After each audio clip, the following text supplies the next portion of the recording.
বাংলাদেশের সংবিধানের অন্যতম প্রণেতা ও গণফোরামের প্রতিষ্ঠাতা ডক্টর কামাল হোসেন গুরুতর অসুস্থ। তাকে রাজধানীর স্কয়ার হাসপাতালে ভর্তি করা হয়েছে। সেখানে রয়েছেন সহকর্মী সোহাগ বিশ্বাস, যুক্ত হচ্ছেন তিনি। সোহাগ, এই মুহূর্তে ডক্টর কামাল হোসেনের শারীরিক অবস্থার সবশেষ কি কি তথ্য রয়েছে আপনার কাছে? চিকিৎসকরা কিছু জানিয়েছেন কিনা জানাবেন আমাদের।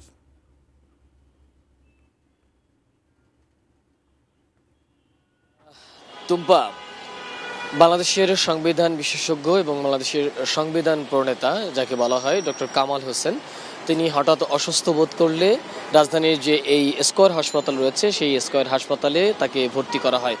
মূলত তিনি ফুসফুস জনিত নানা ধরনের সমস্যায় বেশ কিছুদিন ধরেই ভুগছিলেন। গণফোরামের যে সাধারণ সম্পাদক তিনি যেটি জানিয়েছেন সেটি হচ্ছে গণফোরামের প্রতিষ্ঠাতা ডক্টর কামাল হোসেন বেশ কিছুদিন ধরেই কিছুটা অসুস্থতা বোধ করছিলেন। তবে সবশেষ সাবেক প্রধানমন্ত্রী এবং বিএনপি চেয়ারপারসন বেগম খালেদা জিয়ার যে জানাজা, সেই জানাজায় তিনি হুইল চেয়ারে করে অংশ নিয়েছিলেন।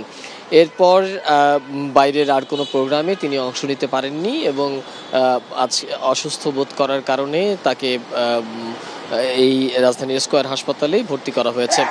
বিকেল 5টা পর্যন্ত এখানে ভিজিটর যে সময়টি রয়েছে সেই সময়ের মধ্যে ডক্টর কামাল হোসেনের আত্মীয় স্বজন পরিজন যারা ছিলেন তারা এসে সাক্ষাৎ করেছেন তার সাথে। তারা এসে তাকে সবশেষ দেখেছেন এবং দলের নেতাকর্মীরাও এই সময় বেশ দলের যারা সিনিয়র নেতারা তারাও এসেছিলেন। বিকেল 5টার পরে আর যারা নিকট আত্মীয় কিংবা অন্যান্য যারা রয়েছে তাদেরকে আর দেখা করতে দেয়া হয়নি। এখন পর্যন্ত ডক্টর কামাল হোসেনের শারীরিক অবস্থা স্থিতিশীল রয়েছে, অর্থাৎ যেমনটি ছিল তেমনটি রয়েছে, এমন তথ্য আমরা পেয়েছি।